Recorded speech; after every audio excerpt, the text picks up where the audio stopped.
নমস্কাৰ বন্ধু বান্ধৱীসকল, আমাৰ চেনেললৈ পুনৰবাৰ স্বাগতম জনাইছোঁ। আজি আমাৰ অংগনবাড়ী কেন্দ্ৰত পোষণৰ এখন মিটিং হৈছিল। তাত নতুনকৈ ওলোৱা ৰাগী আটাৰ ওপৰত আলোচনা কৰা হৈছে। এই ৰাগী আটা খালে আমাৰনো কি লাভ হয়, কেনেকৈ প্ৰস্তুত কৰা হয়, সকলোখিনি জনাম। ভিডিঅ'টো স্কিপ নকৰাকৈ একেবাৰে শেষলৈকে চাব। আহক এতিয়া আমি ভিডিঅ'টো আৰম্ভ কৰোঁ। বুলি এটা আছে, জব বুলি আছে, এটা ৰাগী, এইকেইটা বস্তুৰ পৰা তাৰমানে আমাৰ খাদ্যটো উৎপাদন কৰিছে। তাৰমানে এই খাদ্যটো মানে বহুত গুণাগুণ আছে। এই খালে তাৰমানে এতিয়া আজিকালি ধৰি লওক এনেকুৱা কিছুমান অসুখ হৈছে, একদম মানে শিক্ষাটো যেনেকৈ বাধ্যতামূলক, সেই অসুখবোৰ বাধ্যতামূলক নিচিনা হৈছে। যেনে প্ৰেছাৰ, চুগাৰ, প্ৰায় মানুহে মানে এইবিলাক বেমাৰ হ'বলৈ হৈছে। কিন্তু এই খাদ্যটো খালে তাৰমানে সেইবিলাক বেমাৰৰ পৰা তাৰমানে প্ৰতিকাৰ হ'ব পাৰি তাৰমানে এই খাদ্যটোৰ পৰা। তাৰপিছত এতিয়া এই গৰ্ভৱতী মাতৃসকলে খাদ্যটো খালে ভাল। গাখীৰ উৎপাদনটো বেছি হয়, স্তন কেঞ্চাৰ কম হয়, সেনেকুৱাবিলাক মানে উপকাৰিতা এই খাদ্যটোৰ ওপৰত আছে। গতিকে এই খাদ্যটো আপোনালোকে বজাৰত বৰ্তমান উপলব্ধ হৈছে। আমাৰ চেণ্টাৰবিলাকলৈও আহিব বুলি কৈছে, এতিয়ালৈকে অহা নাই। আহিলেতো আমি আৰু দিমেই শিশুবিলাকক।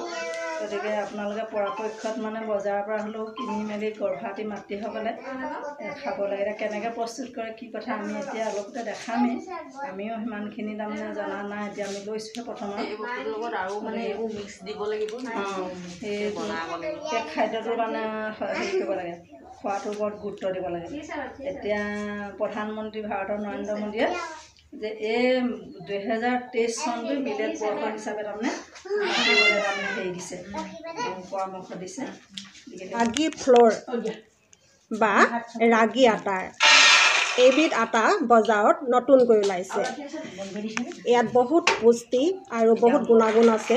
আমি কেনেদৰে প্ৰস্তুত কৰিম ইয়াত সকলোখিনি দেখাম। লাডু প্ৰস্তুত কৰিবলৈ ইয়াত বাদাম লাগিব। আমি প্ৰথমে বাদামখিনি ভাজি লৈছোঁ। এতিয়া এইখিনি বগা তিল আমি ভাজিছোঁ, অলপ ফুটি আহিব। ফুটিলে যেতিয়া সিজা যেন লাগিব আমি কাঢ়ি দিম। কাঢ়ি পেলাই বাদাম আৰু বগা তিল মিক্সিত পিচি ল'ব লাগিব। এতিয়া গুড়খিনি ভালদৰে পগাবলৈ কেৰাহীত অলপ পানী গৰম কৰিব। পানীখিনি গৰম হোৱাৰ পাছত গুড় দিব।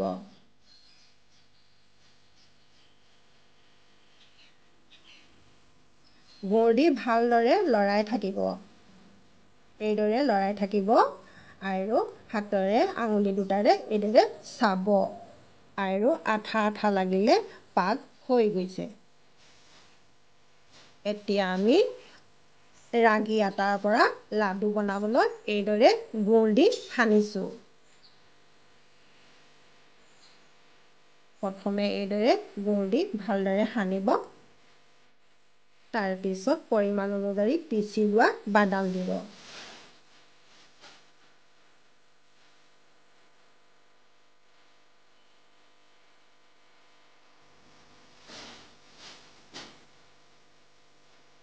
এইদৰে ভালদৰে মিক্স কৰিব আৰু অলপ শুকান যেন লাগিলে আৰু অলপ গুড় দি দিব। অলপ পগাই থোৱা গুড় দি দিব। এইদৰে ভালদৰে মিক্স কৰিব। এতিয়া পিচি থোৱা তিল দিব। আন্দাজমতে পিচি থোৱা তিল দিব।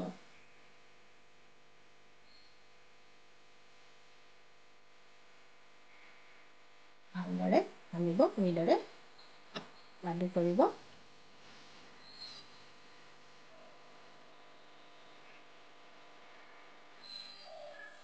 আমাৰ লাডু হৈ গৈছে।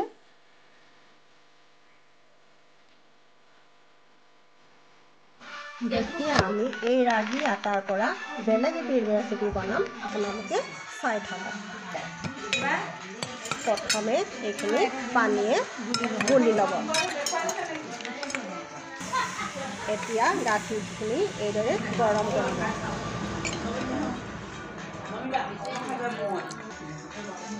এতিয়া গুলি থোৱা আটাখিনি এয়া ঢালি দিব।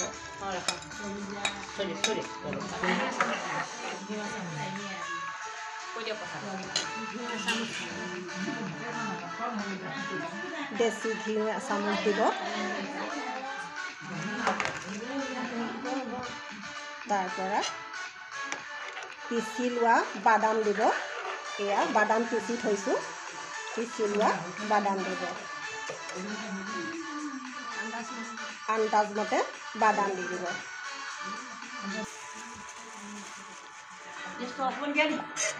এতিয়া গুড় দিব। গুড় দি ভালদৰে লৰাই দিব।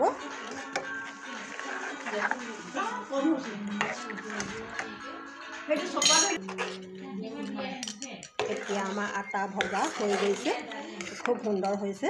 আপোনালোকে সিজিলে গম পাব। নমাই থ'ব, প্ৰায় 5-6 মিনিটমান ৰান্ধিব, কম জুইত ৰান্ধিব।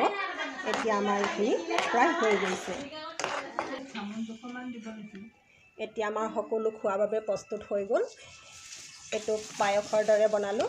এইটো লাডু আপোনালোকে ধুনীয়াকৈ চাহৰ লগত খাব পাৰিব।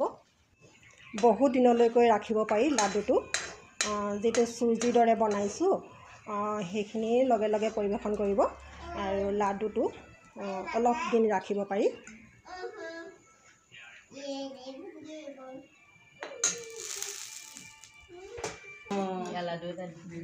এয়া মই খাই চাইছোঁ দেই।